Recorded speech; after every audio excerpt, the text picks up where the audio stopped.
Seja bem-vindo à Rádio da Costureira, o primeiro podcast do Brasil feito para costureiras, estilistas, bordadeiras e amantes da moda sob medida.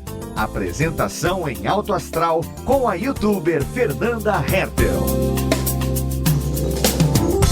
Estamos no ar com mais um episódio da Rádio da Costureira, aquele ponto de encontro das amigas que costuram juntas, de quem ama fazer moda, falar de costura, aprendizado sobre isso e até de comportamento, pois se tem uma coisa nessa vida que molda o nosso comportamento é a costura, da frustração de não conseguir costurar até a felicidade de acertar o primeiro acabamento, da incógnita que muitas vezes é costurar algo novo, até o prazer de sair por aí dizendo que fomos nós mesmas que fizemos aquela roupa, e tudo isso debaixo de muito aprendizado sofrido, muitas costuras desmanchadas. E a pergunta que sempre fica no ar é se costurar é um dom, se é preciso nascer com aptidão para isso. E para nos ajudar nesse assunto, temos uma convidada muito querida aqui na rádio, uma amiga costureira inspiradora que sempre nos mostra os dois lados da costura e nos transmite paz diante dos desafios dessa jornada de aprender a costurar, que é a Patrícia Cardoso. Seja muito bem-vinda à nossa rádio, Patrícia. Olá! Obrigada, eu amo voltar para esse lugar, é muito bom estar aqui. O seu olá já virou tradição, né? É sempre olá! Ah, é? Eu tento fazer um suspense para anunciar os convidados aqui, mas todo mundo já viu no título do podcast quem é você, que vai ser com você. Você pode fazer, vou dar uma sugestão, você coloca assim, convidados misterioso, aí você só bota o título. Surpresa! Tema X com um convidado misterioso, você precisa ouvir pra saber quem é. Ah, que muitas vezes só de ter o teu nome ali, o pessoal já chega, ai, quero ouvir a Patrícia, adoro ela. A gente faz o marketing. Entendo, é legal. É isso aí. Então, eu acho que esse assunto do episódio de hoje vai ser bem bacana, porque vamos tentar desmistificar essas questões de que costurar é um dom, é só pra quem nasceu, e vamos conversar sobre isso. Vai ser legal, hein? Vai ser legal, eu gosto desse assunto. Então vamos esclarecer alguns mitos, algumas crenças limitantes, como dizem os empreendedores, né? Eles adoram usar essa frase. Existem crenças limitantes. É uma frase que tá em alta, né? Crenças limitantes. Crenças limitantes. Ai, que chique. Mas não é só nesse ambiente de empreendedorismo que a gente percebe esse tipo de coisa, né? De mito. Então vamos tentar quebrar alguns. Eu acho que o primeiro mito legal da gente comentar é aquela impressão de quem cresceu ao lado de uma costureira, seja uma mãe, uma avó, uma tia, e aquela mulher arrasava na máquina de costura, e a gente fica com aquela impressão de que aquela pessoa nasceu com aquela facilidade, porque a gente viu a criatura costurando por décadas, a vida inteira ao nosso lado, mas na verdade existe toda uma jornada, uma história por trás daquele ofício que a gente não conhece, porque às vezes nem era nascida, né? E eu acho que é um mito que a gente tem, de olhar uma costureira mais experiente. Você bota ali na conta 30, 40 anos de costura, já sabe que você pegou aquela pessoa ali com aquela experiência, já na fase que ela tava com 100% de prática, mas no início, com certeza essa pessoa passou o mesmo perrengue que a gente passa. Não é? Eu acho também.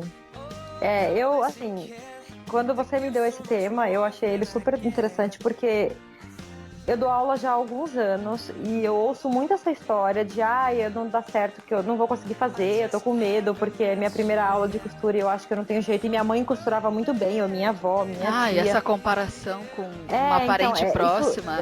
Eu sempre ouvi isso e assim, uma coisa que eu percebi, inclusive mesmo dando aula, é que, cara, eu não acredito nessa história de ter um talento superior dos céus, um dom incrível pra costura. Eu acho sim que tem pessoas que têm um jeito com coisas manuais. E isso uma aí aptidão, E isso ela pode usar em qualquer coisa, em tricô, em crochê, em pintar a parede, em sei lá, qualquer coisa que seja. Mas eu também acho que assim, talento é uma coisa que você desenvolve, que a gente constrói, né? Todo dia você faz ali um pouquinho e você vai criando um repertório. Então é exatamente o que você falou. Quando a gente vê uma senhorinha de 70, 80 anos mandando ver muito, cara, são 80 anos de prática. Ou sei lá, 60, né? Que se ela começou a aprender com uns 15, 20, e tá hoje com 80 anos, fazendo coisas absurdas, cara, 50 anos de prática é mais do que o nosso tempo de vida. A gente às vezes tem 5, 10 de costura. Então, assim, não dá pra gente se desvalorizar e achar, eu não levo jeito, porque, sei lá, tia Cotinha fazia muito e eu não consigo dar um ponto reto. Mas eu acho que não é só também essa questão da autoestima baixa e a pessoa se desvalorizar. Eu acho que a pessoa tenta se enganar também. Tá usando isso aí de bengala. Porque é muito evidente. Até se você chegar pra essa senhorinha que costura muito e perguntar: ô vó, tia, sei lá, como é que foi que a senhora aprendeu a costurar? Ela vai contar que ela não sabia botar a linha na agulha, mas às vezes a gente não quer ouvir essa parte, a gente se apega na mentira de que... No sonho, né? No sonho dourado. Ela nasceu com um dom iluminada. É claro que existem pessoas sim que têm muita facilidade, pessoas que, sei lá, nunca sentaram na frente de uma máquina, você fala, faz isso aqui, e ela, uou, arrasou, e dá vontade de socar essas pessoas. Dá pra dar mentira. Eu já vi muito isso. E olha, eu tenho até um caso engraçado, uma menina que tornou-se minha amiga, Thaís, eu dei um curso pra ela era uma das meninas de um curso, e na primeira aula, ela, sabe quando a pessoa não tá lá no lugar? Ela tava toda estranha, meio tipo assim, insegura, prestando muita atenção, me olhando com aquele olhar freak, tipo, eu não posso perder uma palavra do que a professora tá falando, porque senão eu não vou conseguir fazer, e tinha medo da máquina. Ela tava pendurada em você. Agulha, e ela apavorada trocando agulha. E eu fiquei assim, olhando pra ela e falei, nossa, assim, eu a conheci ela por amigos em comum. E eu falava, nossa, como essa Thaís é esquisita, né? Pensei assim, mas toquei a aula. E foi muito louco, porque naquela primeira aula ela tava completamente nervosa, ansiosa, preocupada e não conseguia fazer as coisas. De verdade, ela se atrapalhou muito, ela não conseguia pegar o tecido e baixar o calcador e colocar agulha. Sabe essas coisinhas básicas? Ela tava muito atrapalhada. A turma inteira era de iniciantes. A turma inteira andou junto, assim, tipo, caminhou no conteúdo e ela muito nervosa. E eu pensava, nossa, acho que ela não tem o menor jeito pra isso. Na segunda aula, a menina veio flutuando, me falou, eu fiz todas as lições de casa que você me passou, eu entendi a máquina, ela pegou a máquina de alguém da família, da prima, não lembro. Ela falou, peguei a máquina, consegui passar a linha, consegui fazer os exercícios que você me passou, tô adorando. E ela costurava muito bem. Gente! Então, assim, ela tava com tanto medo na primeira aula que me passou essa impressão de que ela não tivesse o menor tato para coisas manuais. E ela mandava muito bem. Ela fez muitas coisas. Muitas mesmo. Hoje em dia ela não trabalha com costura. Ela criou uma marca de itens de macramê. Ela faz umas coisas lindas. Ela continua fazendo coisas manuais. Ela costura, sim. Ela ainda faz algumas coisas, mas não é vamos assim dizer, o hobby de maior presença na vida dela. Ela foi pro caminho do macramê, mas ela desenvolveu. E assim, tipo, naquele momento eu falei, nossa, ela acho que não tem muito jeito, porque ela tava tão nervosa. E depois ela deixou assim, relaxou, sabe? Tocou. Assim então, como tem pessoas que às vezes a gente vê ali começando a aprender e você fala, nossa, essa pessoa leva muito jeito, ela só vai desenvolver, vai arrasar. Aí ela realmente faz coisas muito bacanas, mas depois de um ano, se você reencontrar aquela aluna que não levava jeito nenhum e a aluna que arrasava porque tinha uma facilidade natural, você compara ali a linha de trabalho das duas, aquela que levava jeito parou na saia. Fiz uma saia, uma blusa, larguei. A outra que não levava jeito, ela insistiu tanto que ela fez saia, blusa, blazer, calça e avançou muito mais. Isso acontece também. Eu estudei com uma menina, ela era ilustradora, ela fazia uns desenhos lindíssimos à mão, numas camisetas, era a coisa mais linda. E aí a gente eu conheci ela no curso de modelagem. E aí ela, na aula de modelagem, mandava muito bem. Tipo, sabe quando a pessoa faz aquele molde lindo, bem limpo? Tipo, limpinho. O molde que eu faço hoje é o que ela fazia na primeira aula. Meu molde era todo zoado, dela era muito lindo. E ela tinha muita facilidade, fazia aqueles moldes bonitos, e aí foi pra máquina, já costurava naquela época, e ela aprendendo do zero e mandando bem. E eu falava, nossa, como ela tem facilidade com as coisas. E aí, foi exatamente isso que aconteceu. Eu tinha uma colega em comum com ela, passou um tempo, eu falei, o que aconteceu com a fulana? Deve estar arrasando, né? Ela falou, largou tudo, ela larga todas as coisas, porque ela tem tanta facilidade para fazer que ela começa a fazer um tricô, por exemplo, e ela desenvolve tanto em tão pouco tempo que perde a graça, não tem desafio. Olha. Aí ela vai pra pintura, ela vai pra não sei o que lá. E ela faz um monte de coisa, mas acaba não levando nada adiante, porque ela não tem essa... Porque eu acho que o desafio tem isso, né? Tipo, agora eu vou fazer uma coisa mais difícil para aprender mais. E na maioria das vezes, a pessoa que vira referência naquilo, fulano é o número 1 nisso daqui, é porque ela insistiu demais em fazer a mesma coisa. Até porque se a gente fosse trabalhar ou tentar desenvolver tudo que a gente gostaria, ou talvez leve jeito, a gente ia ter que viver 400 anos para ter um monte de profissão e diploma. Porque não dá conta. Na vida a gente foca numa coisa. Tudo bem que é difícil escolher, e às vezes a gente dá uma passeadinha aqui e ali. Eu gosto muito de costura, mas também bordo. Às vezes faço um crochê, mas no final das contas eu quero me dedicar sempre a uma coisa que construa e puxe a outra, talvez, como um detalhe, uma coisa assim. Eu acho que as pessoas têm que ter esse planejamento na cabeça. Ficar fazendo assim a esmo, tudo muito solto na metralhadora giratória, talvez atrapalhe no desenvolvimento. E não criar esse tipo de mito, né, de que a minha avó, ela tinha um dom. Até porque muitas vezes o peso da admiração que a gente tem pelaquela costureira complica ali essa situação, e a gente não pode acreditar que aquela pessoa é tão única naquilo. Costureiras vêm e vão, boas, ruins, o que importa é a costureira que a gente vai ser, né? Então, porque eu acho que, pelo menos assim, a impressão que eu tenho, tá? Na costura e nas artes manuais que a gente faz, no artesanal, a gente nunca é muito único numa coisa. Primeiro porque a gente tem influência muito forte de tudo, né? Você tá o dia inteiro na internet, vendo fotos, vendo o que a colega tá fazendo, vendo uma marca que lançou uma roupa, aí você guarda aquela foto. Então a gente tem muita influência. E segundo, porque acho que a gente não experiencia tanto ficar tão sozinho a ponto de você não receber essa influência, né? Hoje em dia é quase impossível.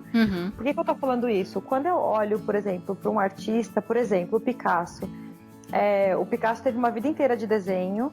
Ele veio de uma família artística, o pai dele já pintava, ele teve uma base de desenho clássico, então ele começou fazendo aquele desenho que a gente considera perfeito, e ele passou uma vida inteira, de alguma maneira, desconstruindo isso. Então, se você estudar a linha de desenvolvimento dele, ele teve vários períodos diferentes, onde ele foi mudando o traçado dele, olhando para si mesmo, sabe? Vendo aonde ele queria chegar. Até que ele chegou naquele desenho que é totalmente, entre aspas, torto e esquisito, que é na qual ele foi conhecido.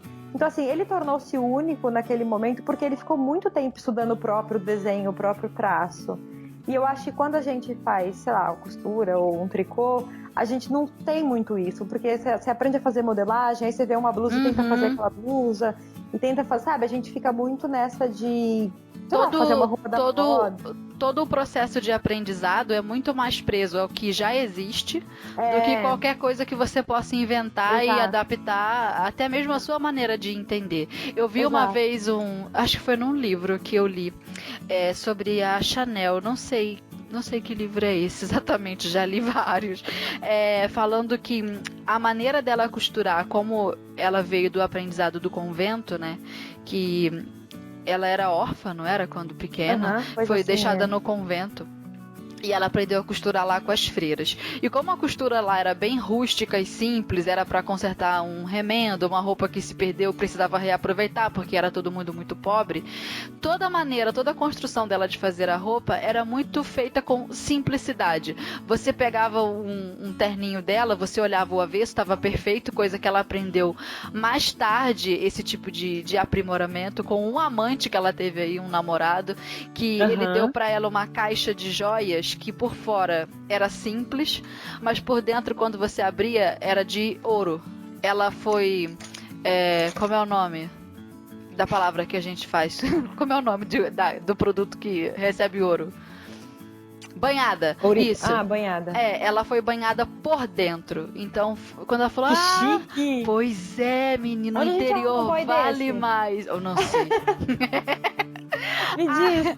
Aí ela aprendeu com ele, com esse presente, que o interior era mais importante, que era ali que estava a sofisticação. Então todas as roupas dela, a partir daquilo, começaram a valorizar mais o avesso do que a parte de fora. Mas quem pegasse um taillé, sei lá, dela, da Chanel, feito por ela naquela época em que ela era viva, e descosturasse, você via que a maneira que ela montou aquilo era muito simples. Era assim, daquilo que ela aprendeu lá no convento, de vamos fazer o mais básico.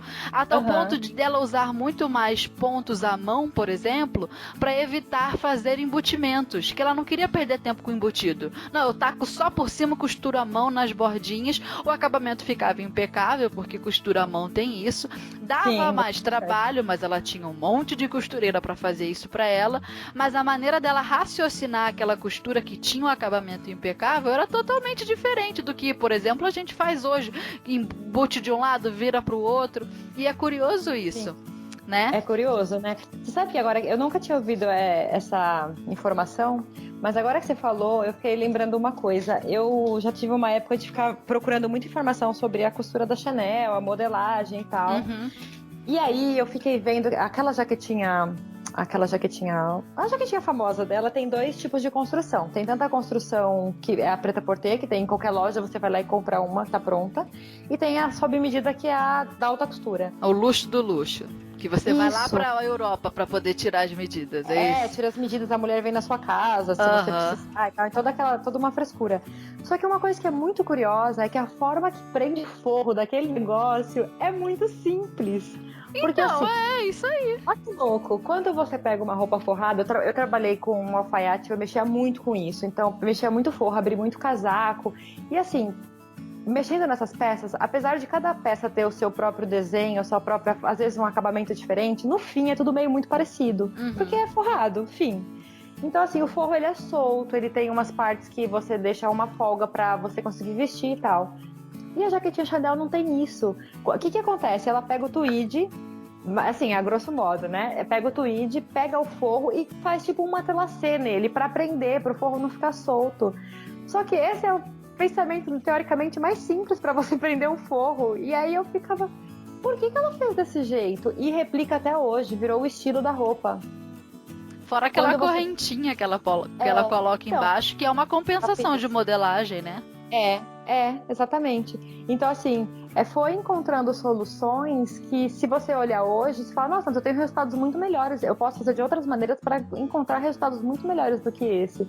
Mas eles não abandonaram, porque o estilo, até da construção da roupa, se manteve. É muito curioso, né? É muito curioso que ela pensasse com a própria cabeça, né? Eita! E ela, olha aí, uma chicotada. Olha aí o torta de climão. Pense com a própria cabeça. É curioso. E ela pagou um pouco o preço disso também, né? De pensar com a própria cabeça. Por exemplo, ela era muito conhecida por ser uma excelente designer. Ai, nossa. E ela fazia aquela construção da roupa que combinava exatamente com o momento histórico, o momento social da mulher daquele tempo. Aí tinha digamos, adversária, rival, competidora, sei lá, que era aquela outra Elsa Schiaparelli, não sei se estou falando certo. Schiaparelli. Schiaparelli, tem um sobrenome muito chique. E ela, muito chique pro meu gosto. Aí, Seu bairro, né? Pois é, menina, eu não sou obrigada a falar todos esses sobrenomes. Aí ela foi, e ela era conhecida mais pelo lance artístico, de ser quase que uma fantasia. E Chanel ficava meio que por fora disso, mas quando você olhava o trabalho das duas, a maneira de raciocinar era diferente. Eram resultados diferentes, eram obras diferentes, com funções sociais diferentes, e a maneira de raciocinar delas era muito distinta. Cada uma tinha uma construção também familiar. A Chanel, com esses negócios aí de ser órfã, foi abandonada pelo pai, cresceu no orfanato muito pobre. Já a outra não, vinha de uma família rica, ela teve acesso a várias coisas, e tudo isso faz a gente. Isso se reflete no trabalho, na costura.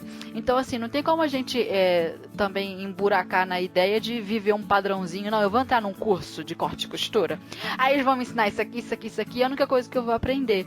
Porque às vezes o seu desenvolvimento não tá naquilo. Tá em talvez pegar aquelas noções e fazer do seu jeito, né? E não tem um jeito único para fazer as coisas, né? A gente tem milhares de receitas de bolo de morango. Não tem uma que é a certa, a única e exclusiva. Eu acho que esse é... Assim, eu sempre falo para as pessoas, eu já falei isso em um vídeo e eu falo... a gente aprende quando a gente erra. Isso é o clichê maior que existe. Mas naquela hora que você erra, que você desmancha, que você chora de ódio, que você joga o tecido pro lado, aí você volta, pega de novo e você acha uma solução para aquele negócio, é a hora que você aprendeu, você venceu aquele negócio. Então, às vezes, a solução que você deu não é a solução que, por exemplo, sua professora te daria. Mas o negócio funcionou e você pode aplicar aquilo em outras peças. Então, a gente aprende quando a gente está ali no silêncio da costura tentando fazer. E esse aprendizado da dor de ter errado, nossa, a gente não esquece nunca mais. É verdade. Às vezes, aquele tipo de situação some da nossa mente. Se você me perguntar agora, Fernanda, conta aí uma vez que você errou tanto em algo que depois você conseguiu consertar e nunca mais esqueceu. Eu não tenho isso pra te contar agora, né? Minha memória não consegue puxar. Mas eu tenho certeza que se eu estiver diante daquela mesma situação, costurando qualquer roupa no futuro, na hora eu vou lembrar. Não, calma aí que eu sei como é que faz. É curioso isso, é muito louco. Você falou isso de pensar com a própria cabeça em direção de você se dar o direito de aprender e perceber que você pode fazer as coisas de outra maneira, não precisa seguir só... Porque o que eu vejo problemático nos anos atuais é que a gente tem tanta informação em todos os lugares, né? Você abre o YouTube, você tem 850 tutoriais de como fazer uma camiseta branca. Você tem milhares de informações em todos os pontos, tem livro, a gente tem curso, a gente tem muita informação hoje em dia. E aí, acho que no geral, não tô falando só as pessoas, tô falando a gente no geral. Se você quiser aprender uma coisa nova, fica procurando quem tem aquela informação mais redondinha para que você faça uma coisa muito perfeita em pouco tempo. Mas isso aí também é do perfil do aluno, né? Tem alguns alunos que tem o perfil do aprendedor. O cara aprende. Quando você pensa assim, cara, tudo que você aprendeu é o suficiente pra você fazer. Não, mas dá pra aprender mais. Só que costura é uma coisa, que quanto mais você cava, mais você tem que aprender. Então o cara nunca vai deixar de ser aluno, ele nunca vai realizar nada, ele só aprende.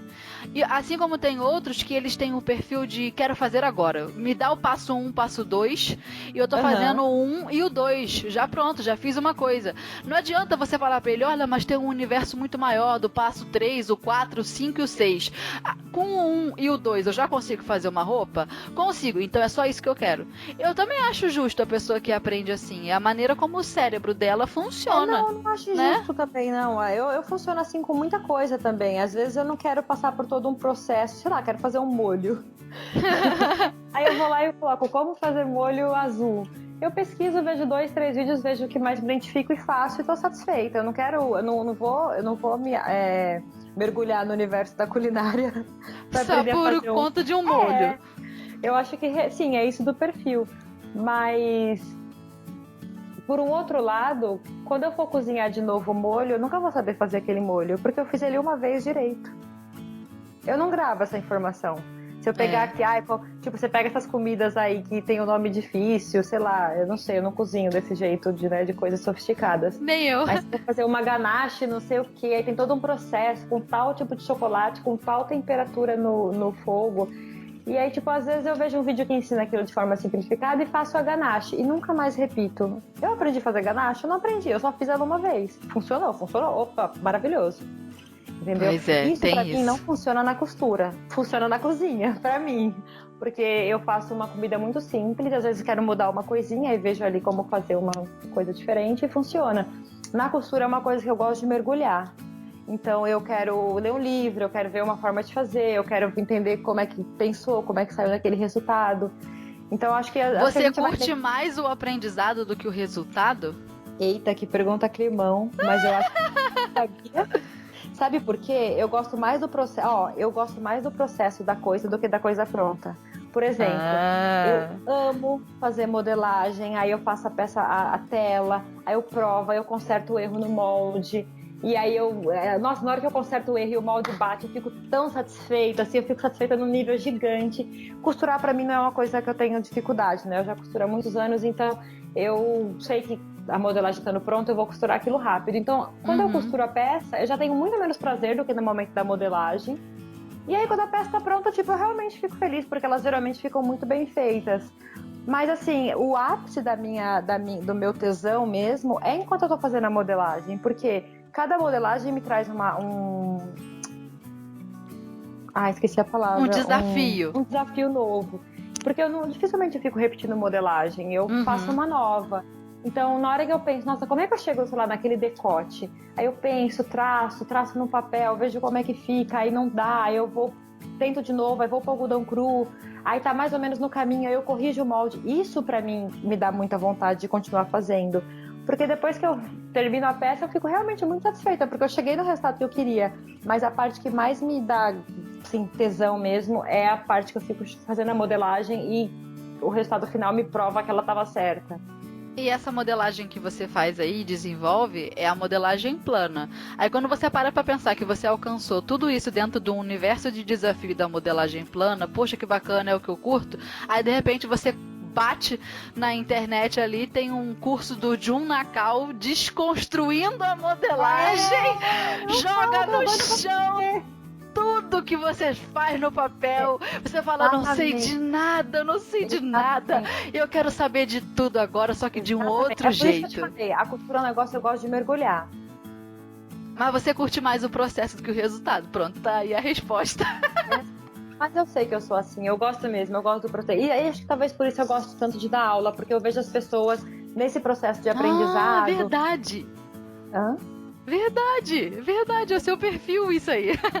Eu gosto muito de dar aula, é uma coisa que me dá muito prazer ver a pessoa aprendendo e entendendo aquele negócio, e vendo que é muito possível de fazer, porque, enfim, costura é super possível. Você curte essa parte da modelagem por tabela, né, no aprendizado do outro.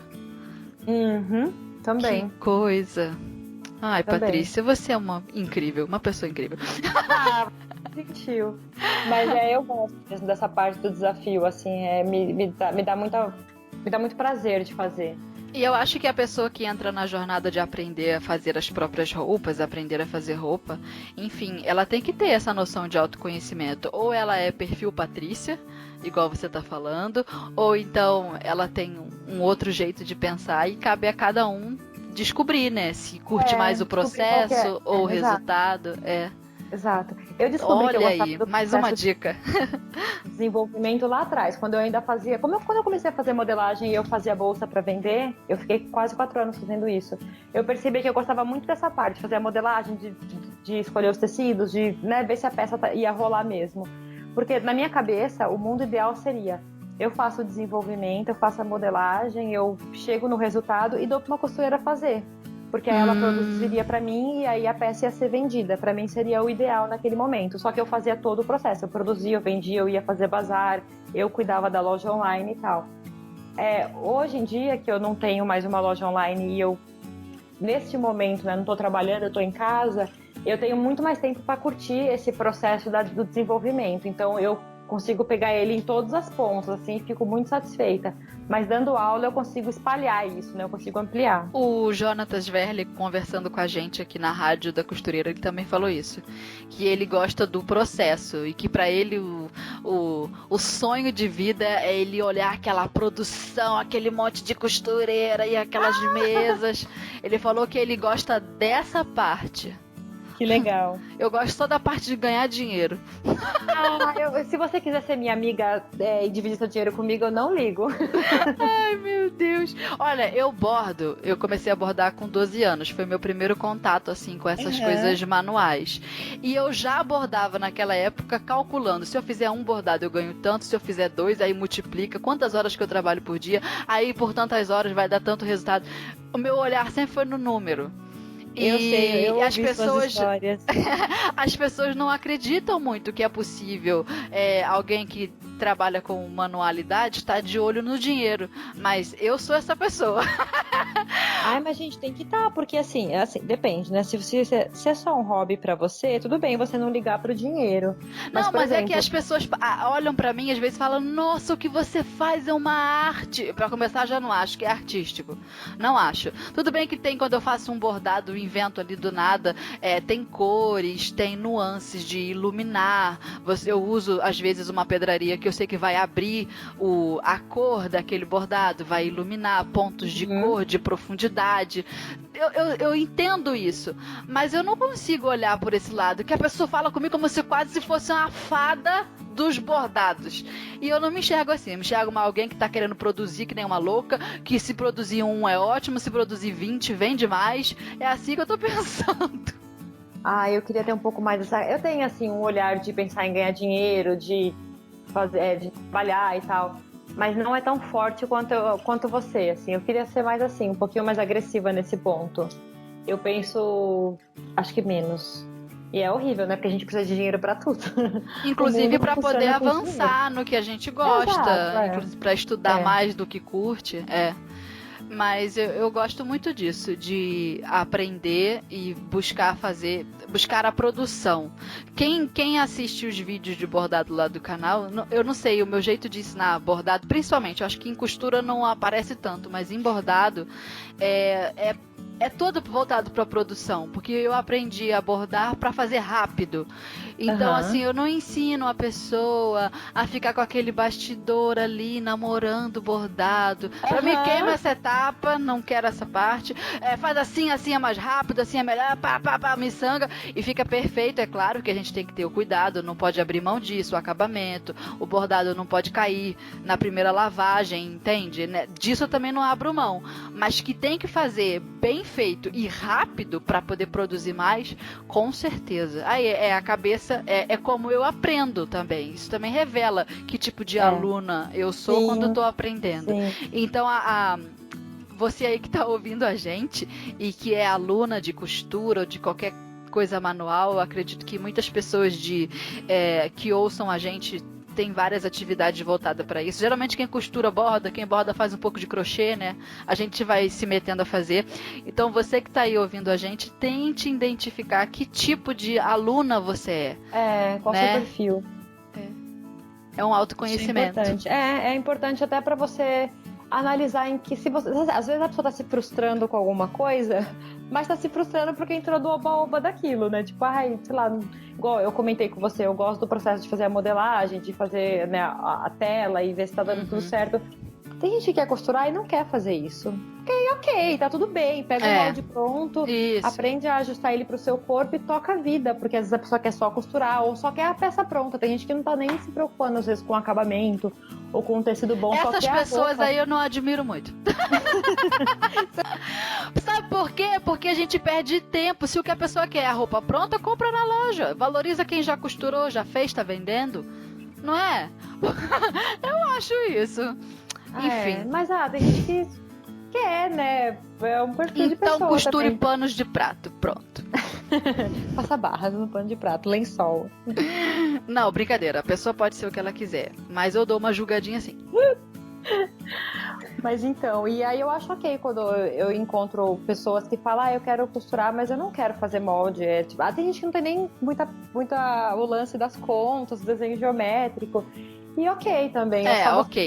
Qual o seu perfil e, sei lá, encontrar o estilo de molde que você gosta, né? Porque tem tantos pela internet hoje pra você comprar. Você encontra ali um perfil de roupa que te agrade e você só copia o molde e faz sua roupa e tá ótimo também, né? Foca em costurar, de fato. Sim, aí nesse caso, costura bonitinho, né?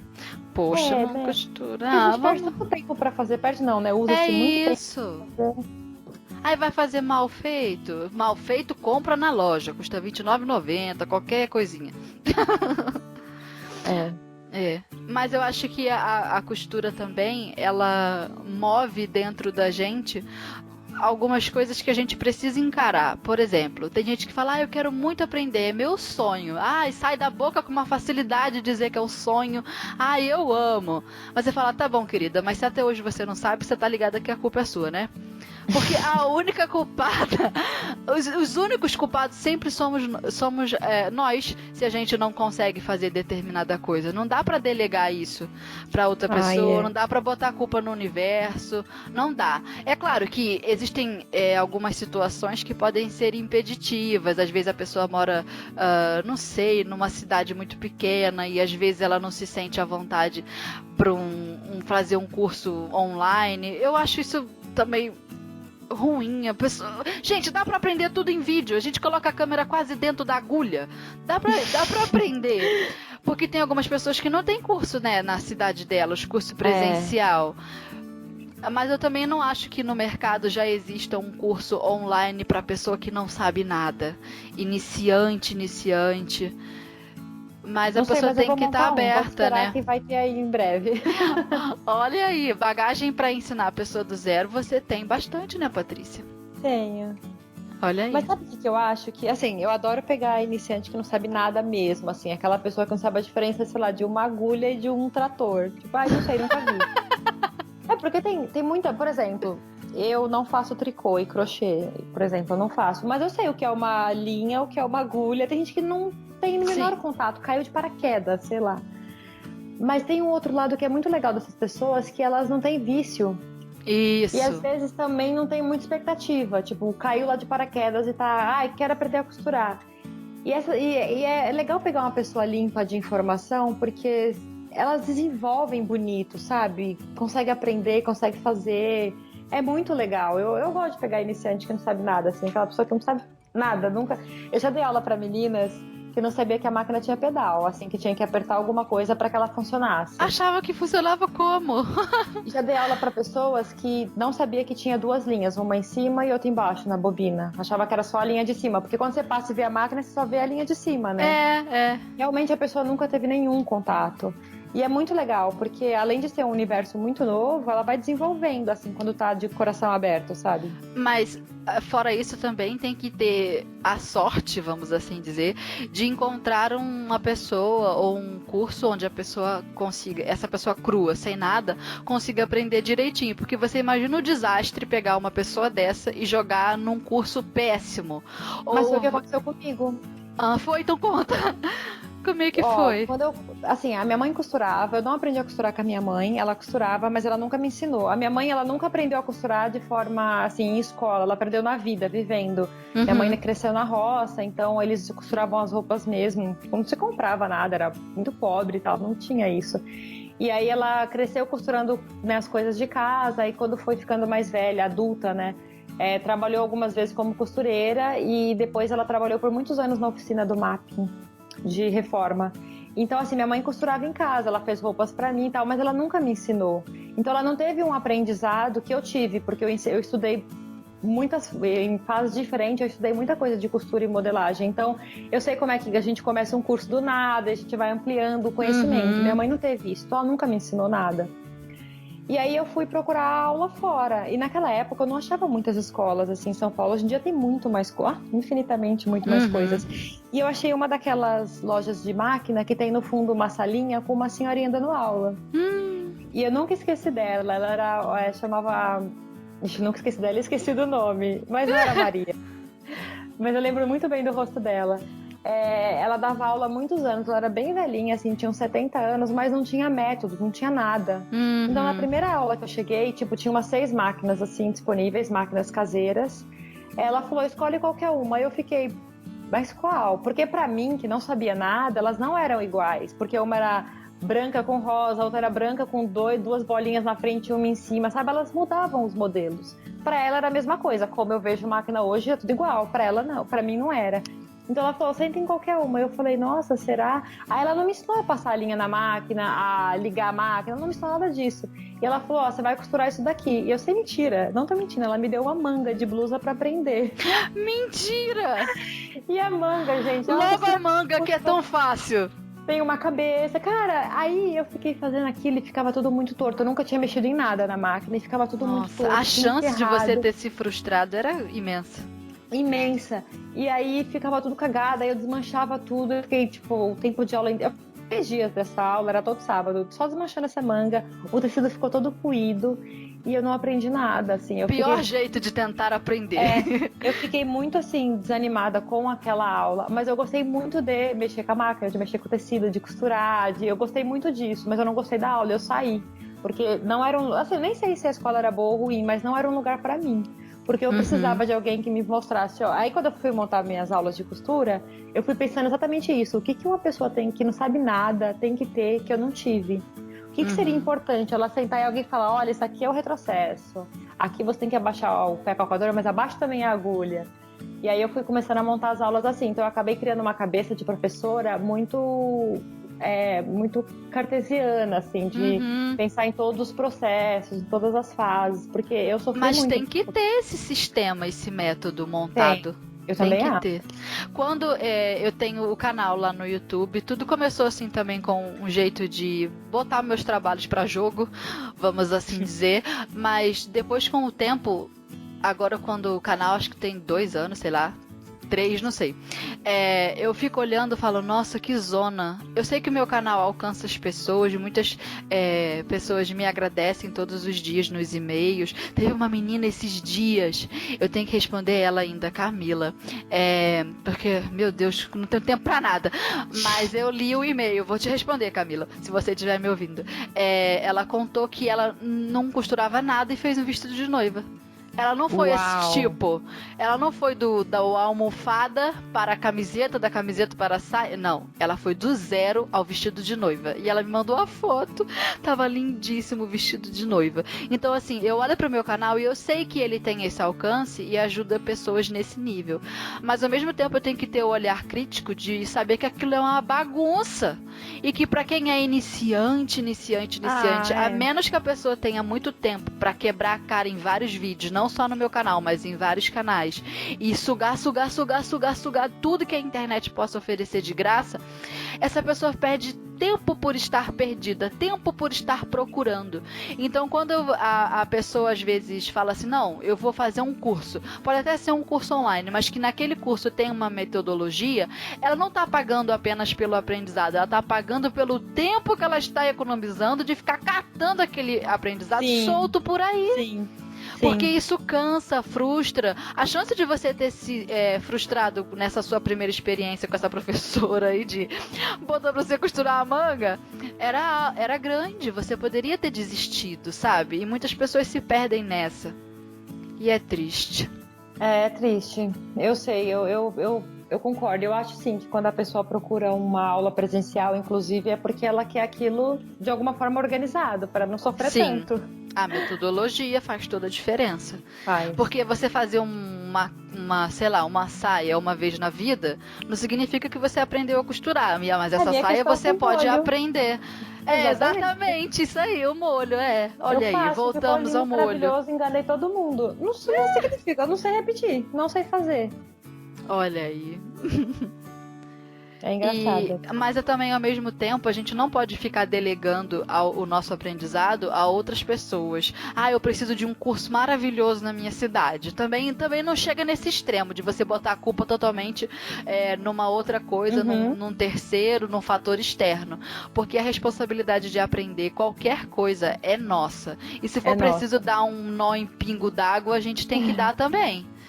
Entende? Você tem que estar ao mesmo tempo focado e raciocinando o suficiente para fazer a boa escolha de você selecionar um curso com um método e às vezes uma professora que te agrade, porque tem vezes que a professora faz a diferença no aprendizado. Você escolhe o curso pela professora, né? Tem isso também.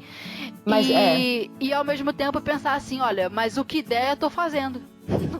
Se o que der hoje for assistir vídeo no YouTube, é o que eu tô fazendo. Entende? Exato. E vai fazendo. Quando eu me mudei para Nova Zelândia, eu queria muito estudar na época, né? Queria estudar alguma coisa de costura, até porque na minha cabeça eu falei, eu vou pro exterior, vai ter coisas diferentes. E primeiro que não teve, porque eu morava numa cidade que não tinha quase nada. E E o segundo, que eu também não tinha o inglês para acompanhar as aulas. Hoje eu consigo, mas naquela época eu não conseguia. E eu acho que Mas eu todo o fui pros mercado de livros. costura, eu acho que todo o mercado de costura no mundo perde pro Brasil. Cara, talvez os Estados Unidos ali tenha mais coisas que não tem por aqui, mas caraca, no Brasil as pessoas costuram muito. E é muito louco. Enfim, essa é só uma opinião. Volta aí que você tava falando. Então, e aí eu fui para os livros, porque eu não tinha curso, mas eu tinha uma biblioteca lá com muitas opções de livros. Então eu acabei tanto aprendendo a termos de costura em inglês por conta dos livros, mas eu acabei tendo que ir para outro lado. Então foi ótimo, na verdade, assim. Eu não tive cursos que eu sonhava em fazer, mas eu tive outras coisas que me agregaram até no conhecimento na língua, né, no inglês. Mas olha, você falou uma coisa que eu não sei se eu concordo ou se eu discordo. Bota pro debate. Então, eu não sei se eu concordo ou discordo de você, porque assim, eu tenho visto algumas coisas. Me diga, como está a hashtag Europa no sentido da costura? Hashtag Europa. Eu acho que no Brasil a gente tem uma diversidade muito grande de cursos e de informação em todos os lugares. Então a gente tem livro, a gente tem revista, a gente tem internet, tem, enfim, blog, gente escrevendo, eu acho muito legal. Mas eu sinto falta um pouco de conhecimento. Eu não sei, eu posso estar enganada também. Eu tô fora do Brasil há 3 anos e meio. Uhum. E eu não sei exatamente o que está acontecendo, porque eu só acompanho pela internet. E a internet é uma parcela do que a vida é, né? Não é tudo o que está acontecendo. Então eu posso também estar meio perdida. Mas eu sinto um pouco de falta de cursos que são mais aprofundados em técnicas mais sofisticadas. Por exemplo, há 1 mês e meio, mais ou menos, eu conheci aqui na Holanda uma escola que é só de alfaiataria, alta costura e costume, como é que chama? Roupa para teatro, para balé e etc. Eles têm... Figurino. Figurino, Eu até coloquei um post no meu Instagram, quem for lá, me procura no Instagram, quem não me conhece, é Patrícia Cardoso, dá uma olhada no feed que eu fiz um post sobre essa escola. Eles têm um curso que dura 3 anos, é super longo, estudando isso e fazendo umas peças, porque a gente teve um dia de escola aberta, né? Então a gente foi lá conhecer e pôde olhar todas as salas, todos os materiais, todas as peças que eles produzem com os alunos. E eles fazem umas coisas, assim, ok, claro, não é roupa do dia a dia, no geral. Mas são desafiadoras na produção. E eu vejo essas aulas no Brasil, por exemplo. Se tem hoje em dia, me contem, que eu vou adorar saber, porque eu vou querer fazer. Mas eu fico curiosa, porque, por exemplo, os vestidos que eles têm lá eram peças de desfile das aulas, eles reproduzem, cada aluno reproduz uma peça de um desfile de alta costura. Então é aquela roupa com todas aquelas estruturas, com aquelas camadas. E, de novo, não é roupa do dia a dia. Eu acho que só vai acabar fazendo esse tipo de curso quem gosta muito do aprendizado desse processo. Não é uma coisa muito prática. Mas eu fiquei encantada com aquilo, porque eu falei, nossa, olha que legal que eles ensinam. E eu sinto um pouco de falta disso aí no Brasil. Quando eu vejo um curso de figurino, por exemplo, é um pouco de como envelhecer roupa, como chegar na... um pouco disso. Não é daquela criação de... É uma piração, mas eles fazem aquelas roupas de ópera, aqueles estilos gigantes, aqueles fraques de não sei de que jeito. Então, assim, é uma loucura, assim, eu achei encantador. Eu sinto um pouco de falta disso. Outra coisa que eu vejo... Mas você não acha que...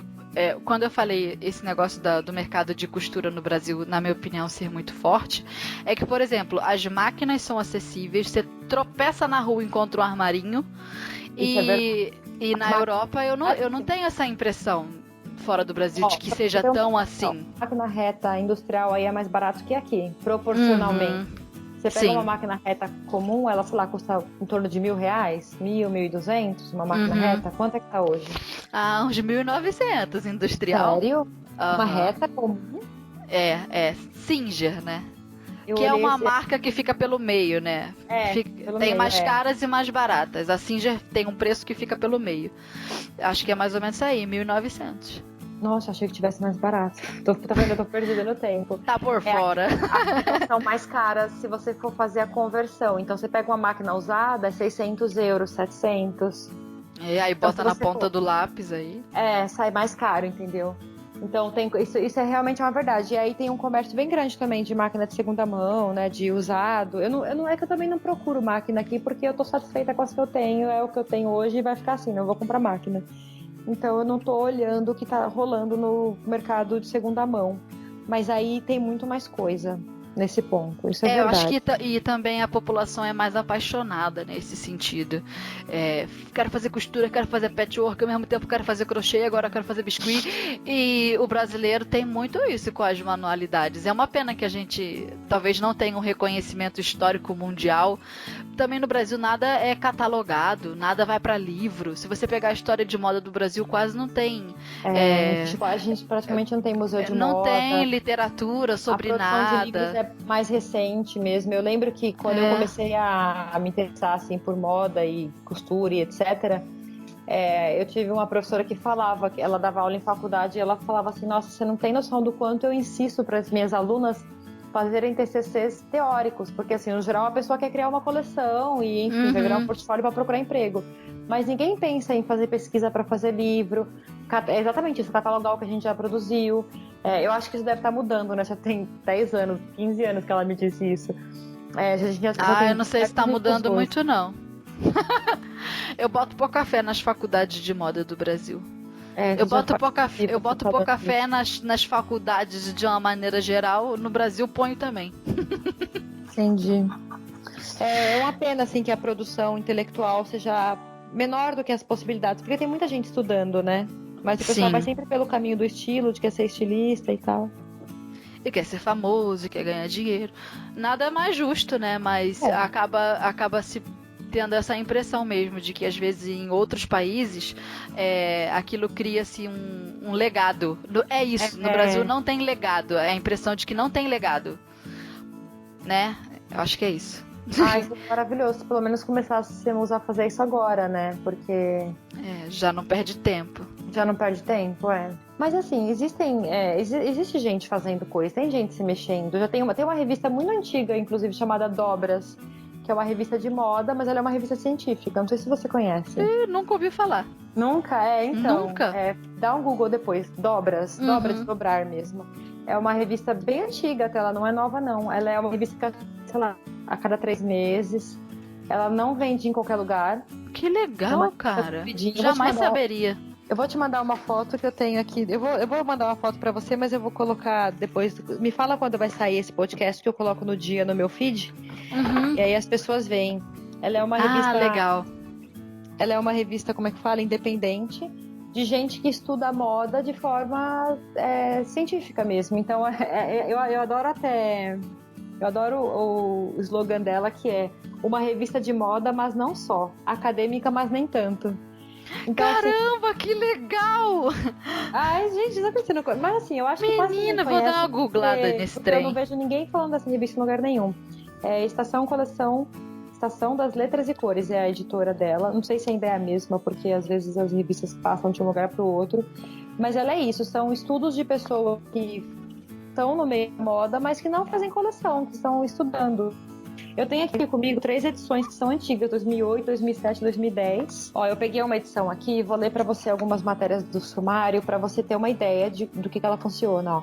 Tem uma matéria sobre figurino, tem uma matéria sobre moda na filosofia, aí tem entrevistas com algumas pessoas. Eu estava lendo uma há um tempo atrás, que foi de um cara que foi fazer uma pesquisa de moda num ateliê que já não existe mais no México. Então ele tratava tanto a parte da arquitetura do lugar quanto as peças que a pessoa daquela época criou. Então assim, vai um pouquinho a fundo, sabe? Tem uma matéria sobre design, sobre mercado, tem um pouco de história da moda. Ela é muito legal. Uma matéria que tem aqui: O Terno de Ana Ruga, um ícone do guarda-roupa masculino americano. É um artigo. Gente, que legal! Rituais para entrar e sair da moda. Design de estratégia de gestão. Eu não sabia. E não tá falando só do último grito de tendência, né? Porque às vezes os assuntos ficam só nisso. A última tendência, o birô das tendências, sei lá. Teve uma edição que eu tava lendo. Eu tenho umas revistas dessa no Brasil. Eu trouxe 3 comigo no avião. E são as que eu tô te falando. Teve uma edição que eu li que a menina tava assim, fazendo um levantamento, sei lá, 2 peças de um desfile de não sei de quem.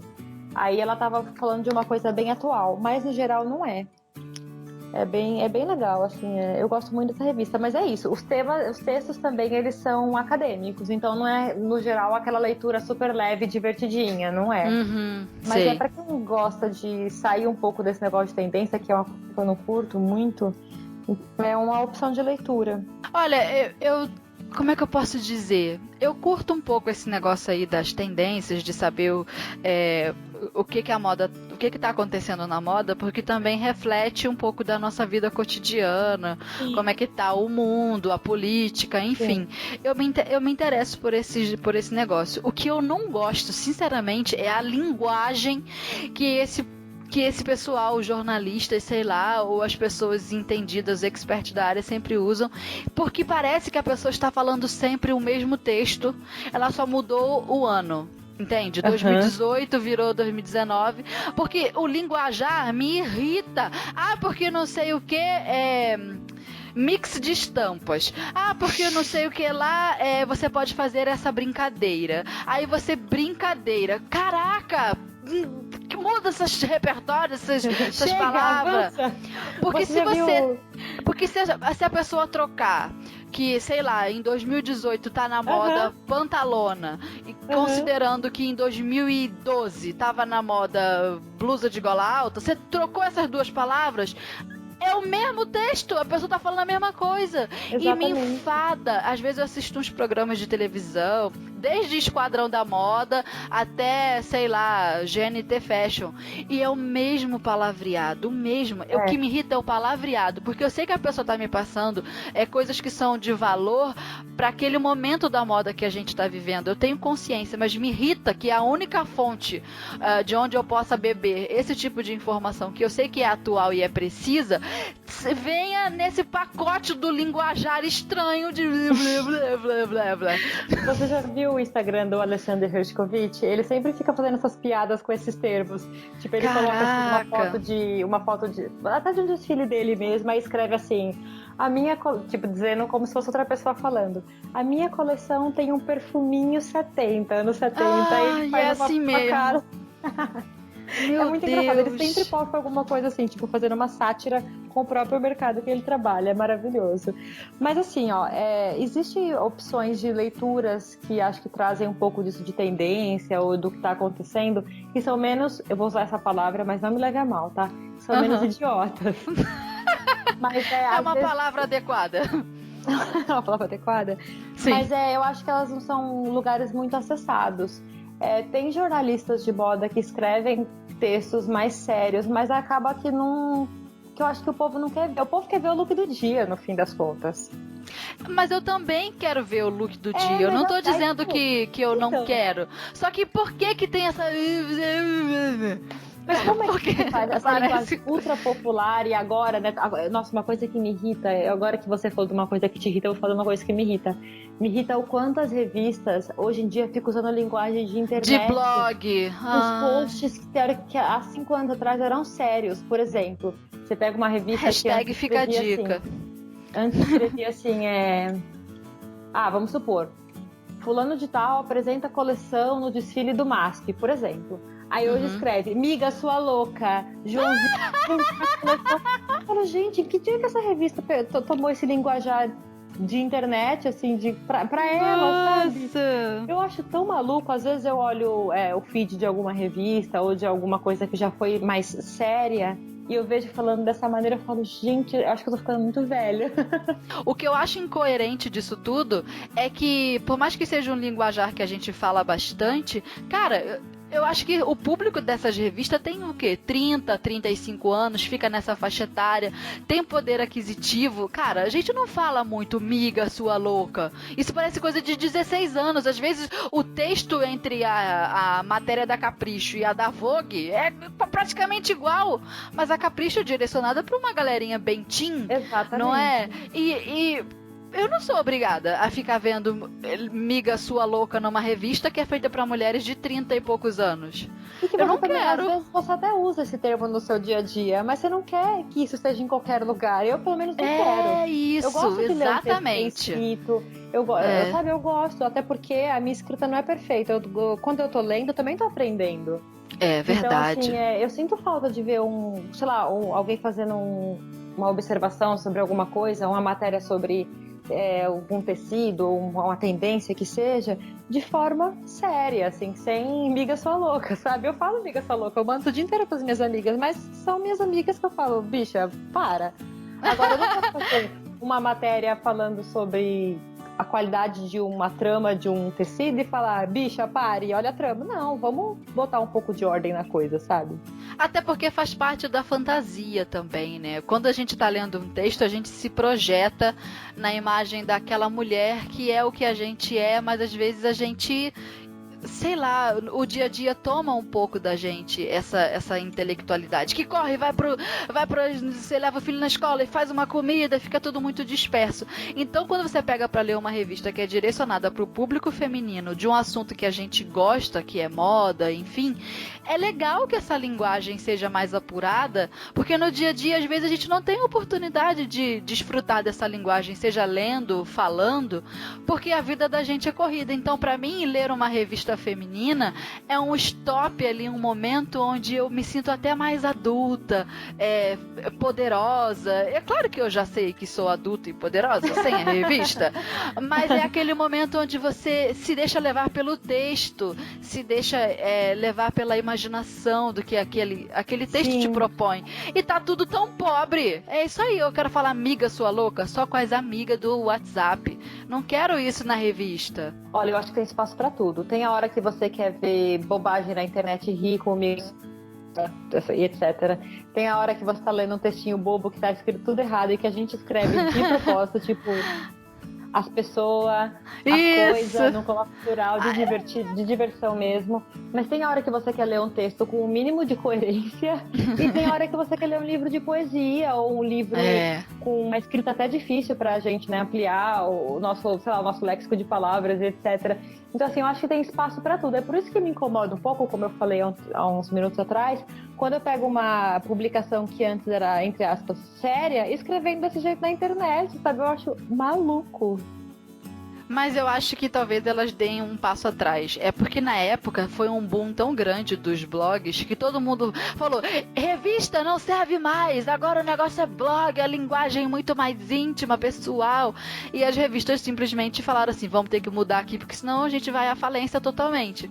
Eu acho que foi uma mudança que foi necessária, talvez, não sei, no mercado. Ficou tosco? Ficou, mas talvez necessária, só que agora eu acho que o inverso já está acontecendo. Das pessoas falarem, ai cara, eu não aguento mais essa linguagem de blog, revista, eu quero um papo sério aí. Aí eu acho que as revistas têm que virar a chave de novo. Pelo menos eu, como público, já tô nesse nível aí de pedir essa diferença, de pedir pra voltar. Volta. Sim, eu acho. Sim, concordo também. Porque cansa, né? É legal, é divertido, mas cansa. Mas tudo é fonte de aprendizado para quem tá querendo aí entender mais desse universo de moda, de costura, que é o que a gente começou a falar, e olha onde terminamos, nas revistas. Vamos devagando. Dos outros. Porque a gente é muito expert mesmo, nossa. A gente consome, na verdade, né? Não tem como, assim, acabar não dando pitaco, porque a gente tá consumindo aquilo também. É um pitaco de consumidor, não espere de mim estatísticas, mas é o que eu sinto. Né, é o que eu acho. Enfim. Mas que bom que tem tanta informação circulando. Por mais que a gente não goste de um jeito, de uma linguagem ou de outra, tem sempre informação e ela vem chegando com a cara da gente ou com uma cara nova. E voltando aí pro lance das costuras, que a gente tem que voltar para essa pauta. Porque o aprendizado é um processo que é até um processo muito mais pessoal, de você se dar o direito de aprender do que de fazer a coisa em si, porque é aquilo, né? Igual eu falei do molho, eu posso fazer o molho em 2 minutos sem aprender a fazer ele. Mas quando a gente se dedica a aprender algo de fato, do zero inclusive, e coloca isso na sua vida como um desafio, você também está se conhecendo. E quando a gente dá o direito de aprender, consequentemente tem que se dar o direito de errar, porque vai fazer parte. Um aprendizado sem erros, acho que ele praticamente não existe. Não tem ninguém que tá sem estar errando. Até o cara que tem super aptidão para aquilo leva um maior jeito, ele aprimora ao longo do tempo, e o que antes estava bem ruim começa a ficar melhor. Aí todo mundo pega e chama aquele cara de gênio, mas só se for na genialidade de aproveitar o que ele tinha ali para aprender, para melhorar, para se aprimorar.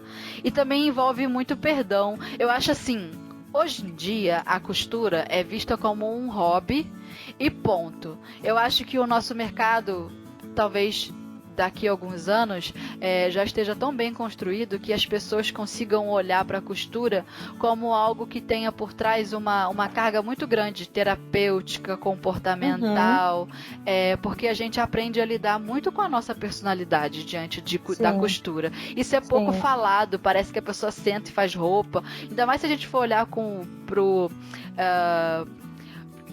pra galera da indústria, né, que costura faz sempre só uma coisa, aquela costureira só bota botão, botão, botão, botão. A outra só põe bolso, bolso, bolso, bolso. Então, assim, não tem como você tirar dali nenhum tipo de aprendizado da personalidade, nenhum tipo de construção por esse lado.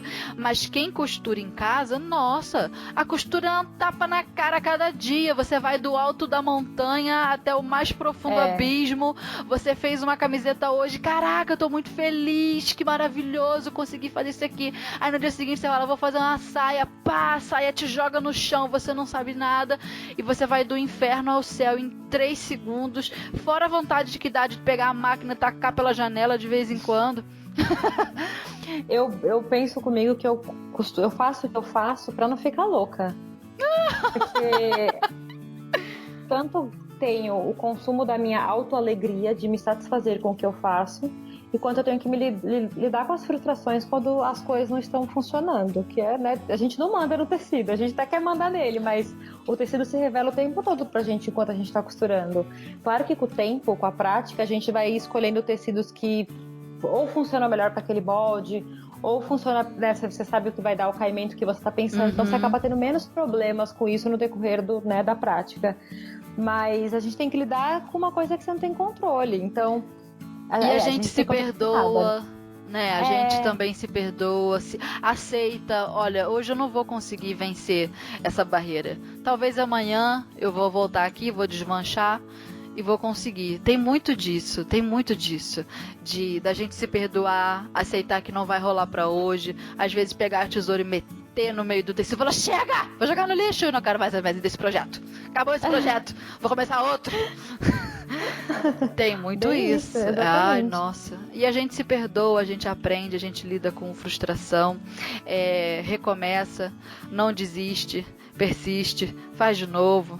Nossa, eu acho que quando eu tiver filhos, independente de serem meninas ou meninos, embora eu deva admitir que torço muito puxo a sardinha para que sejam meninas, porque eu gosto de meninas e eu tenho uma gata e ela usa lacinho, gente, é claro que eu vou preferir filha menina. Mas eu quero que eles aprendam costura, porque é muito complexo no sentido de você se conhecer, fornece muito autoconhecimento. Não sei se eles vão curtir, mas que eu vou apresentar, eu vou. Pra ver se eles gostam.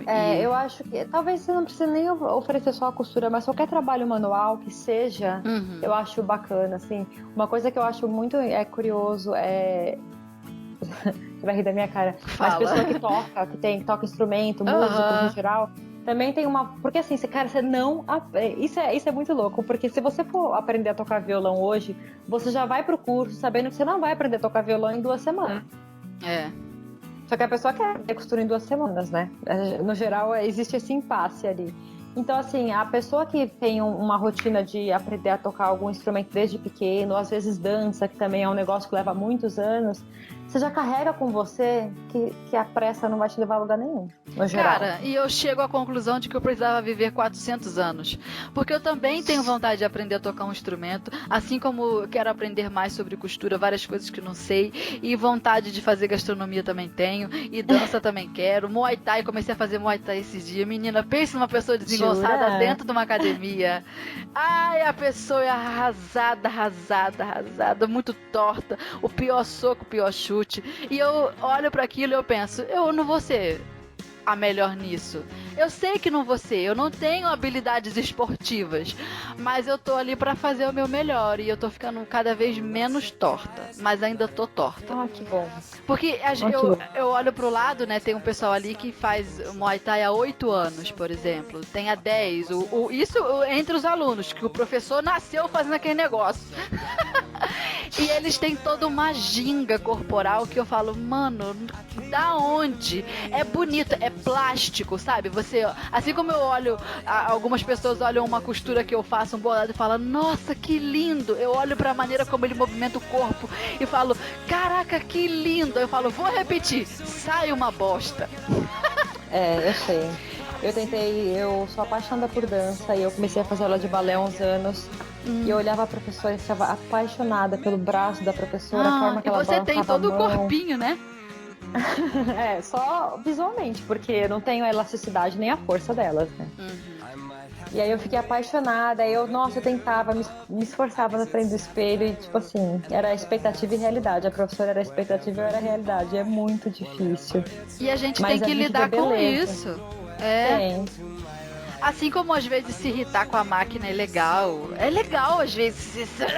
Sua desgraçada. Você desliga a máquina, sai de casa, volta depois. Xingo ela, xingo. Eu teve uma vez uma pessoa que me repreendeu e falou assim, ai, nossa, isso você não acha que é uma ingratidão você xingar a sua máquina? Tanta pessoa querendo ter uma e você xingando a sua. Eu falei, eu xingo, mas eu amo essa desgraçada. Eu não xingo a máquina não, mas eu me olho no espelho e falo, Patrícia. Eu xingo.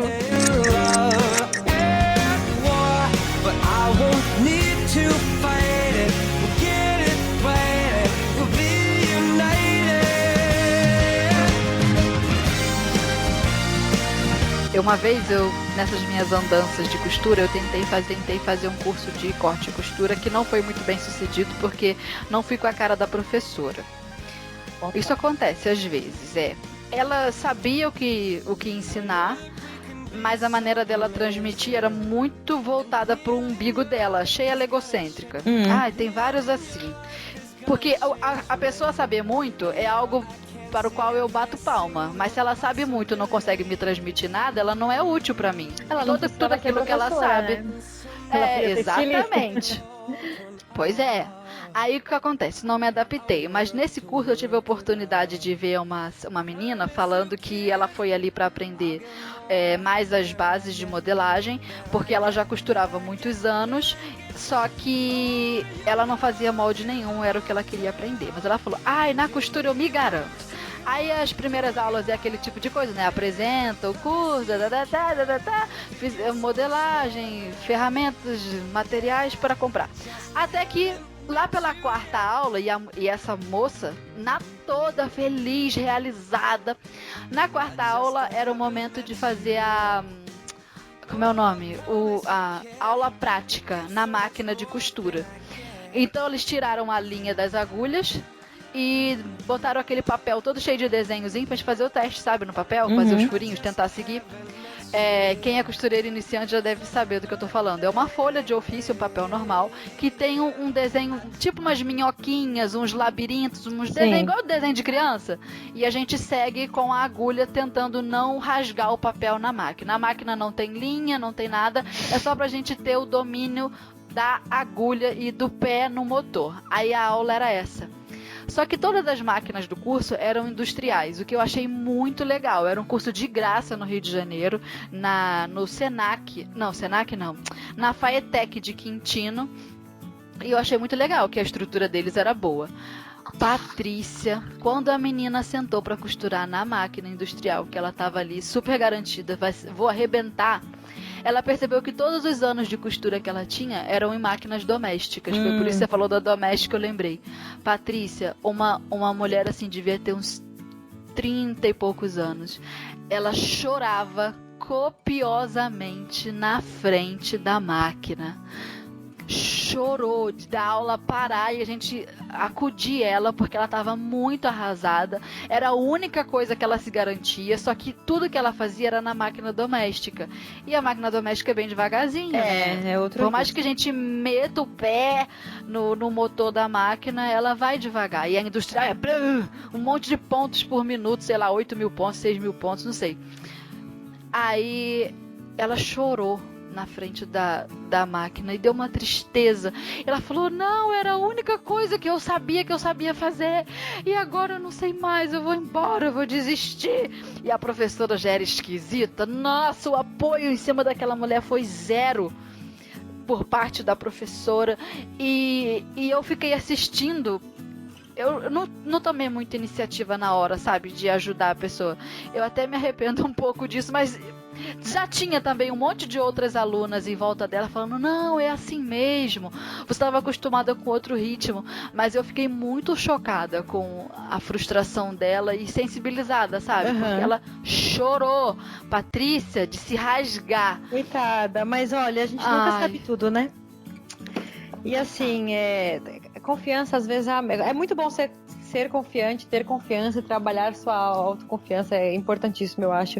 Mas eu brinco às vezes que a autoestima demais às vezes é pior que a autoestima de menos, porque a gente vai tão seguro naquele negócio e quando aí o tombo é grande. Exatamente. Aí tipo você paga esse mico, né, chorando porque não consegue dar conta de uma máquina industrial. E acontece com todo mundo. Nesse curso, eu queria ter feito mais cursos presenciais com pessoas assim, que não sabem nada. Porque na internet o que eu faço hoje, e como eu me vejo trabalhando no futuro, é ensinando as pessoas. E eu queria aprender, ter mais contato com pessoas que não sabem nada. Fora dessa senhora que chorou, dessa moça, né? Que chorou diante da máquina, teve uma outra aluna também que me chamou muita atenção numa coisa que ela fez bem de iniciante, que às vezes quando eu conto para as pessoas falam, não acredito que ela fez isso, não acredito nisso.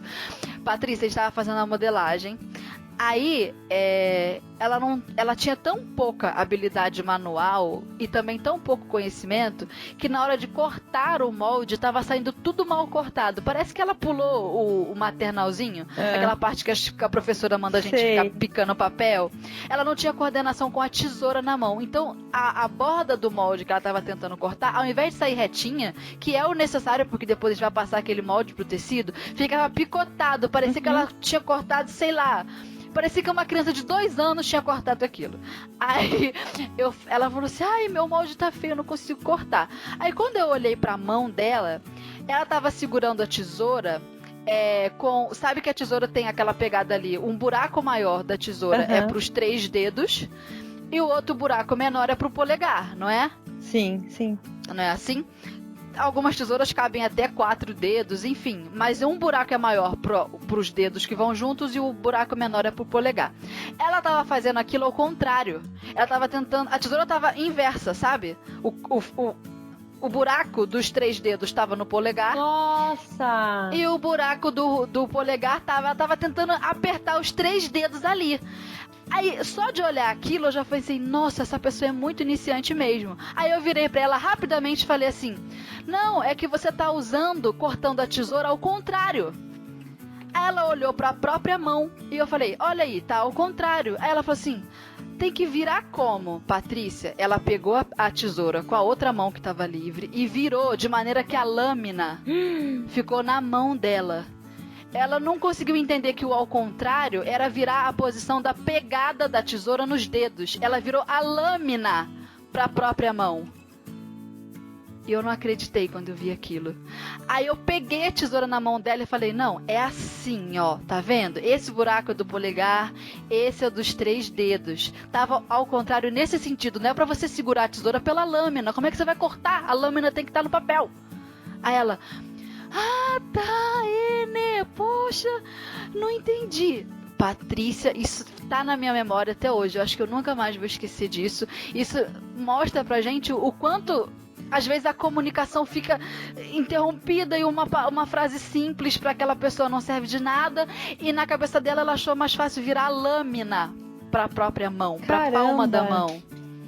Nossa, eu fiquei, assim, muito chocada. Aí você pensa assim, essa pessoa foi-se embora, não leva jeito, desistiu. Você acredita? Eu adicionei ela no Facebook na época, tenho até hoje, e ela faz as costurinhas dela. Tu acredita? Acredito. Não virou Chanel, né? Até porque não é uma necessidade, ninguém precisa virar essa pessoa, mas ela faz as próprias roupas, ela costura. Cara, muito legal. E faz outros artesanatos e manualidades, porque, né? Quem gosta disso sempre faz isso. Seja biscuit, papel picado, sei lá. Mas aquilo me marcou. O quanto uma coisa simples quanto a posição da tesoura pode ser algo que a pessoa não sabe. Uma vez eu dei aula para uma menina que eu expliquei a usar a máquina, ela nunca tinha feito aula de nada, assim, ela não costurava, não conhecia nada. Então eu ensinei a mexer na máquina, o que era cada parte e tal. E aí eu sempre tenho um momento que eu ensino a trocar agulha, explico quais são os pezinhos, mostro alguns calcadores das opções e tal. E aí eu peço pra pessoa tirar e remontar a máquina para ela entender como é que funciona. E ela não conseguia compreender a posição que o pezinho tinha que ficar, né? A posição normal que a gente coloca um pezinho calcador. Ela não conseguia entender. Aí eu sentava com ela, eu mostrava, olha, assim, você coloca ele nessa posição, aperta o parafuso desse lado. Aí eu tirava e dava na mão dela, ela não conseguia, ela colocava o pezinho ao contrário, colocava ele tanto com a parte reta para trás. E aí, claro, o parafuso não encaixava, porque o buraquinho para você entrar o parafuso tá só de um lado. Quando ela colocava ele de cabeça para baixo, não conseguia compreender. Mas ali era um caso que ela nunca tinha visto uma máquina de costura. Né? Mas também foi a única, assim, que não pegou. Mas depois ela engatou, assim, ela costura até hoje, essa menina. Ela também não faz milhares de coisas, ela não faz nem roupa, ela faz mais mantinha, coisinhas que é mais quadrado, almofada, tal, coisas mais simples. Mas ela faz, ela tá aí. E é ótimo, né? É isso aí, cada um vence as suas próprias limitações, parar de se comparar com o resultado alheio e comparar o próprio resultado sempre. Acho que é por aí. E depois desse festival de aprendizado sobre costura, mas principalmente sobre nós mesmas, vamos ao arremate do episódio de hoje. E a frase "costura é para os fortes" ficou na minha cabeça desde que eu pensei em trazer esse assunto aqui pra gente na Rádio da Costureira, porque eu sei o quanto nós podemos ser desafiados por essa tal dessa costura. Quem olha de fora nem imagina o quanto o nosso emocional é remexido e esmagado pela frustração, ou o quanto nós nos rendemos e desistimos de buscar a perfeição para encarar ali a jornada de superarmos apenas os nossos próprios limites. E então a gente não deve se comparar com ninguém. Eu acho que essa é a mensagem do episódio de hoje, mas buscar melhorar os nossos próprios resultados, ser consistente, repetir até melhorar um pouquinho a cada dia, mesmo que existam dias que a gente, sei lá, queira tacar fogo na máquina, uma hora a coisa começa a dar certo. E eu não sei exatamente qual é o ponto de virada, né, daquela costureira que não sabia costurar nada até a costureira que começa a fazer a primeira peça. Eu não sei exatamente o que vira essa chave, mas tudo começa a acontecer, parece que é de repente, parece que é feito mágica, mas na verdade não é mágica, é o acúmulo da nossa prática, repetindo. Então acredite aí que é possível sim conseguir. E eu tô muito contente que nesse episódio a gente teve a companhia da Patrícia para falar desse assunto com a gente, né, Patrícia? Eu adorei participar. Mas olha, eu quero te cortar aqui e falar assim, que eu tenho comigo que para costurar a gente precisa de basicamente duas coisas, além da máquina e do tecido, que é coragem e paciência, sabe? Coragem para fazer um projeto diferente, novo, avançar mais um passo, e paciência mesmo, porque é o que dá caldo para costura. É você ter paciência, devagar, desmanchar, fazer de novo. E a gente desmancha, viu? Né? E eu acho que aquilo que a gente falou também é um ponto importante, que é encontrar o seu estilo enquanto aprendiz, sabe? Se você quer aprender todas as partes, a modelagem, a costura, o acabamento, ou se você quer focar só na costura e fazer peças bem feitas e bonitas, ou de repente você quer focar na costura e na qualidade do tecido, encontrar ali o que você mais se interessa, porque ninguém precisa saber tudo. A gente não domina tudo, não vai dominar, é muita informação. Mas encontrar a parte que vai te agregar mais resultado e tocar isso. E eu acho que a possibilidade de se sentir realizado é maior. Porque quando a gente não sabe exatamente uma linha de aprendizado para seguir, é muito fácil a gente se sentir perdido. Mas no momento em que a gente define, olha, eu tô nesse ponto de partida, eu quero chegar em tal lugar, essa vai ser a minha linha de aprendizado, eu vou passar por aqui. Por mais que uma coisinha ou outra possa mudar no meio do caminho, porque a gente se surpreende com a descoberta ali que vai fazendo, por mais que seja assim, se a gente já criar um perfil do que a gente vai querer aprender e seguir aquilo com dignidade, eu acho que a chance de gostar do resultado e de se sentir bem, de se sentir realizada no final de tudo é legal, porque a gente tem aí uma vida para viver, cheia de coisas para fazer, a gente trabalha, cuida dos filhos, paga boleto e faz um monte de coisa, e a costura tá nesse meio. Eu acho que quem ama costura não vai conseguir deixar de fazer, não vai conseguir deixar de lado a ideia de aprender, vai ficar sempre com aquele desejo, e que não seja um desejo não correspondido, sabe? Que cada uma que tem essa vontade possa realizar, e claro, a sua maneira. E eu não sei se quem tá ouvindo a gente aí já começou, talvez já tenha dado uns pitacos, tenha até a primeira máquina, mas independente de que estágio você esteja, se você não está contente, ou não está tão satisfeita quanto gostaria no estágio em que está, analise a sua vida. Para um pouco assim, tira um dia para refletir. Aonde eu quero chegar, em que ponto da costura eu tô, que tipo de aluno eu sou. Pense a seu próprio respeito, que eu tenho certeza que aprender costura depois dessa avaliação vai ficar muito, muito mais fácil. Pelo menos é a minha opinião. Aliás, você estava falando agora, eu lembrei de um texto que eu escrevi no blog da Maximus Tecidos, que fala exatamente sobre isso, para você parar de sabotar seu sonho de costurar, mas criar um projeto que tenha, assim, base para você chegar naquele lugar. Então eu dei umas, a gente deixa o link, onde que a gente pode deixar o link? Bom, dá um no Google post, aí, vai ficar também. No Google tá, também acha, Clube da Costureira é o primeiro que aparece. Como parar de sabotar seu sonho de costurar. Eu falo exatamente isso, cria um projeto e coloca uma peça por mês. E se você fizer uma peça por mês, se você separar, sei lá, uma quinta-feira, 3 horas toda quinta-feira, você vai ter 12 horas no mês. Se você fizer isso, uma peça por mês, você tem 12 peças por ano. Cara, é muita roupa. Você já tem seu guarda-roupa feito por você. Então não precisa se atropelar e sair querendo costurar o mundo inteiro em uma semana. Cria um projeto, leiam esse texto que eu escrevi. Cria um projeto tranquilo, que não te sufoque, senão a gente cansa também. E toca ele, sabe? É isso aí. E eu acho que também um autoconhecimento legal disso aí para quem quer fazer roupa é também saber que estilo a pessoa tem. Porque é o que você falou, ela monta o próprio guarda-roupa em algum tempo, talvez num médio, longo prazo, vai depender da rotina da pessoa, mas eu acho isso muito interessante. Eu tô querendo fazer um vídeo sobre isso no canal, eu estou devendo para mim mesma, porque durante a pesquisa para esse tipo de vídeo sobre descobrir o próprio estilo, eu acho que eu vou muito descobrir a respeito do meu estilo também. Eu quero levar esse conteúdo pra galera, pra quem tem uma metodologia de aprender a costurar, aliando esse aprendizado da costura com a montagem do próprio guarda-roupa dentro de um estilo, porque senão a gente acaba se perdendo fazendo roupas que depois não vai usar. A gente já falou disso, né, no outro podcast que a gente gravou, tá vendo? E eu ainda não fiz o bendito do vídeo, eu estou me devendo e agora estou devendo a vocês. Já falei aqui em público, agora eu vou ter que cumprir. Vai ter que cumprir. Já bota na sua lista de próximos vídeos, que aí eles saem. É isso aí, eu vou fazer isso. Ai, Patrícia, muito obrigada mesmo pela sua companhia aqui comigo, paciência. Eu adorei. E a gente conversa, e a gente ri, a gente divaga, começa a falar de outras coisas. Deixa o seu contato aí pro pessoal, eu acho que o seu Instagram é sempre muito ativo também, seus stories. Deixa o contato aí pra gente te achar nas redes. Bom, eu sou no Instagram, sou Patrícia Cardoso, só colocar na busca que você me vê. Meu site é o patricia-cardoso.com. Aliás, ele voltou pro ar esses dias, tem vários posts novos no blog. E no YouTube sou Patrícia Cardoso, só colocar na busca lá Patrícia Cardoso Costuras, bota costuras no final, porque tem várias Patrícias Cardoso produzindo conteúdos variados pelo YouTube. Mas bota Patrícia Cardoso Costura que você encontra o meu canal. Mas é isso, basicamente eu alimento meu blog, o Instagram e o YouTube. Eu tenho uma fanpage no Facebook também, mas eu acabo usando menos. Mas o que eu mais uso é o Instagram mesmo, o Stories. Estou sempre lá mostrando as coisas que eu estou fazendo, que eu estou costurando, conversando com as pessoas. É bem bacana.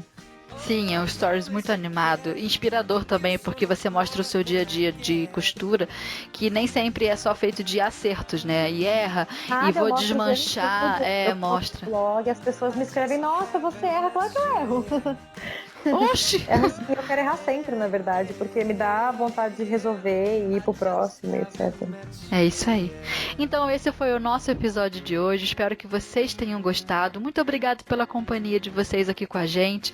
Obrigada por cada play que é dado aí nesse podcast. A companhia de vocês é muito importante. Deixe seu comentário, também é legal para que a gente saiba aí um feedback da opinião de vocês. Deixem ideias para as próximas pautas, coisas que vocês gostariam de ouvir. Esse é um espaço para a gente conversar, bater papo mesmo, entre amigas, entre pessoas que curtem a mesma coisa e que têm as mesmas dificuldades e também os mesmos objetivos, eu acho, nem que seja de superar a si mesmo. Então eu quero agradecer demais a presença de vocês aqui com a gente e até o próximo episódio. Até mais, gente. A gente se vê pelas redes.